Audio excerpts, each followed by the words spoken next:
Latest news updates కోసం ఇప్పుడే download చేసుకోండి media effects app. Welcome to media effects. Hanuman cinema ఆదివారం నాడు ఓటీటీలోకి వచ్చింది. ఇక హనుమాన్ ఓటీటీ కోసం ఎదురు చూసిన ఆడియన్స్కు పండుగలా మారింది. కానీ కొంతమంది మాత్రం హనుమాన్ సినిమాను తక్కువ చేసి ట్రోలింగ్ చేస్తున్నారు.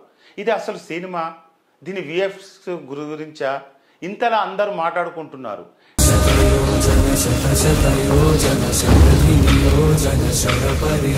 టీవీ సీరియల్ రేంజ్ లో గ్రాఫిక్స్ పట్టుకొని చాలా లేపారు కదా అంటూ ట్రోలింగ్ చేస్తున్నారు.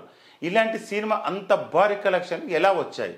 అసలు చివరి 20 నిమిషాలు అంటూ లేకపోతే ఈ సినిమా బిలో యావరేజ్ కదా అని ట్రోలింగ్ చేస్తున్నారు.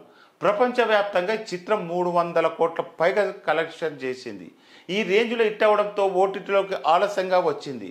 సంక్రాంతి బరిలో దిగిన చిత్రాలన్నీ ఓటీటీలోకి వచ్చాయి. గుంటూరు కారం, సైంధవ, నా సమీరంగా అన్నీ కూడా ఓటీటీలోకి వచ్చి సైడ్ అయిపోయాయి. ఇక ఇప్పుడు ఓటీటీలో హనుమాన్ కొనసాగుతుంది. కానీ మూవీ మీద పనిగట్టుకొని కొంతమంది ట్రోలింగ్ చేస్తున్నట్టుగా కనిపిస్తుంది. సంక్రాంతి హడావుడి, దిల్ రాజు, నాగవంశుల గుంటూరు కారం మీద చేసిన రచ్చ, హనుమాన్కు థియేటర్లు ఇవ్వకపోవడం, ఇలాంటివన్నీ కలిసి ఆ మూవీకి బజ్ వచ్చేలా చేశాయి. లేకపోతే ఆ రేంజ్లో హిట్ అయ్యేది కాదని అంటున్నారు. హనుమాన్ సినిమా మీద మహేష్ బాబు ఫ్యాన్స్ కావాలని ఇలా నెగిటివ్ ప్రచారం చేస్తున్నారంటూ సోషల్ మీడియాలో చర్చలు జరుగుతున్నాయి.